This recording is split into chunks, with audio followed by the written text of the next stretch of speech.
Сәлеметсіздер ме балалар? Бүгінгі сабаққа деген көңіл күйлерің қалай? Миға шабуыл әдісі бойынша балалар, мына сұрақтарға жауап беріп көрейік. Қазақ халқының қандай салт дәстүрлерін білесіңдер? Салт дәстүрлерге байланысты не ұйымдастырады? Сендер қандай тойларда болдыңдар? Мерейтой қандай той? Мерейтойда қандай салт дәстүрлер жасалады? Мына суреттер арқылы бүгінгі сабақтың тақырыбын болжайық.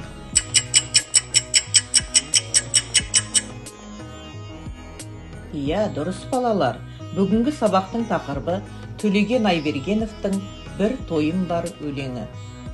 Сабақтың оқу мақсаты тірек сөздер, автор көзқарасы мен көңіл күй арқылы негізгі ойды анықтау. Сөздік жұмысымен танысайық.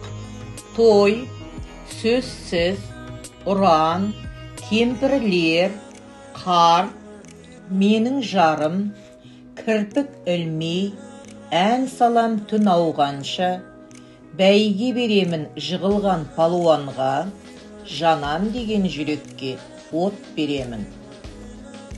Ақынның өлеңдеріне арқау болған мына бір оқиға бүгінгі күндері аңызға айналған сияқты.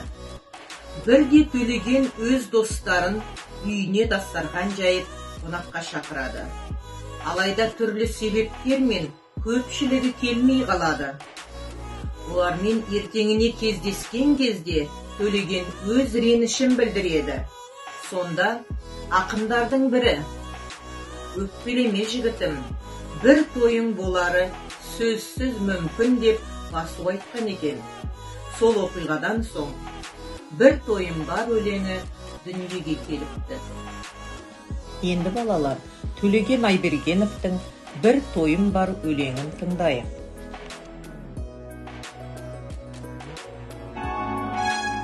Бір тойым болатыны сөзсіз менің, дәл қай күн екенін айта алмаймын.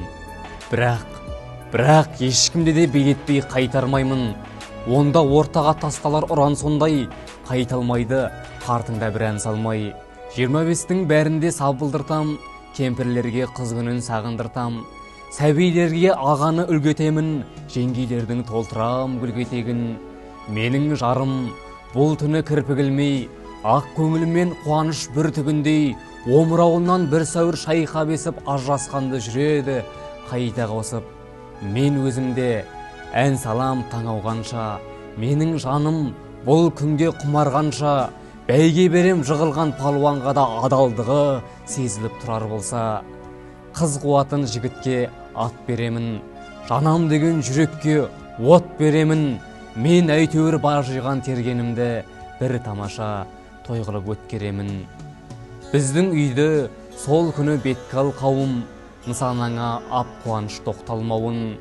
Мен бұл тойдан тілеймін жылап тұрып қазанымда бір асым ет қалмауын.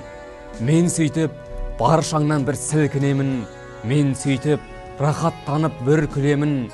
Кім білсін, талай күнгі арманым ед, мәңгілік тарқамауы мүмкін оның. Өлең мазмұны бойынша сұрақ-жауап әдісі арқылы мына сұрақтарға жауап берейік. Өлең не туралы? Той қашан болады? Тойдың ұраны қандай? Қарттарға нені сағындыртады? Сәбилерге кімді үлгетеді? Ақынның тілегі қандай еді? Бағалау критерийі және дескриптормен танысайық. Кітаптан өлеңді өздерің бірлес оқып шығыңдар, одан кейін жазылым тапсырмасын орындаймыз. Сөздікке сүйеніп, өлеңнің мазмұнын қара сөзбен айтыңдар. Шартты райлы етістіктерді қолдану керек.